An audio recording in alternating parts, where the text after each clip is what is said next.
As we mentioned before, it's important to learn how to speed read in any condition, when you're handed paper documents, when you open your emails, and when you pick up a classic paper book.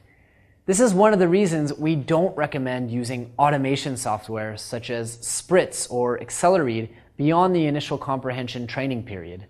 These tools do not train you to make the most efficient eye movements, and they'll leave you high and dry when real-world conditions come in. With that said, there's nothing wrong with using the available tools out there to format reading materials into the most ideal speed reading layout, whenever possible.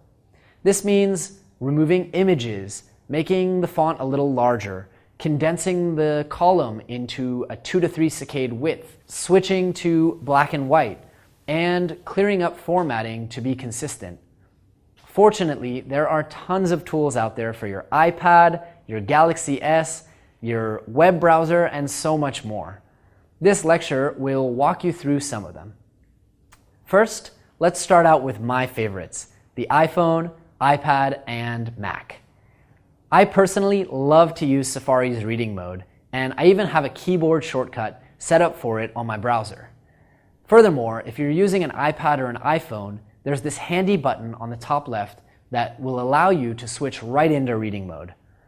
Now, how about on your Windows or Linux PC, or if you don't use Safari on your Mac? Well, if you're browsing using the Chrome or Firefox browsers, you should check out the Readability extension, either from the Google Chrome Extension Store or the Firefox Extension Market.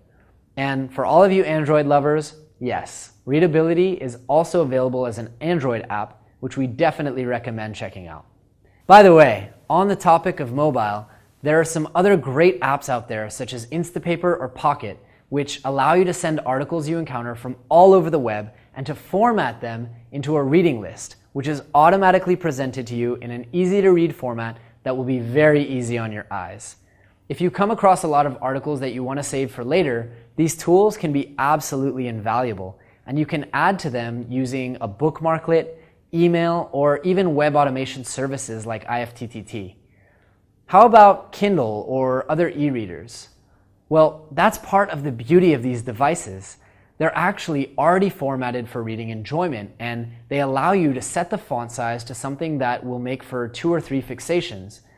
Although the Kindle's page turning will be a bit obnoxious if you're speed reading, that will be a great opportunity to review your markers.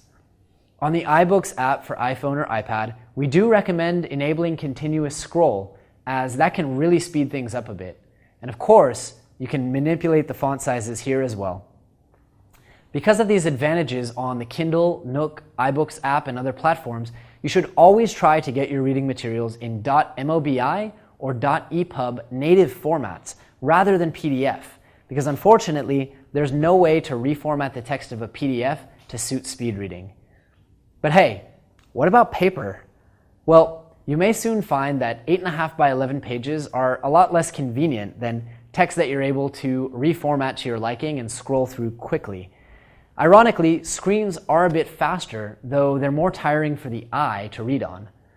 So experiment with it and see how your eyes feel about the trade-off. When you have a choice between a larger hardcover version of a book and a handy 6x9 paperback though, always go with the paperback.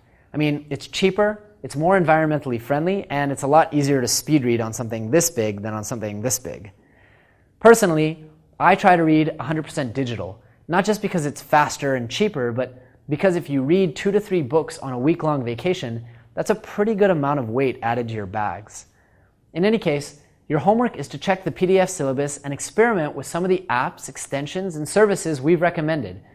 Pick some good ones, sign up, and get acquainted with them, because in the coming lectures, you're going to be doing a lot of reading and a lot of practicing, so you'll really want to be set up and ready for success.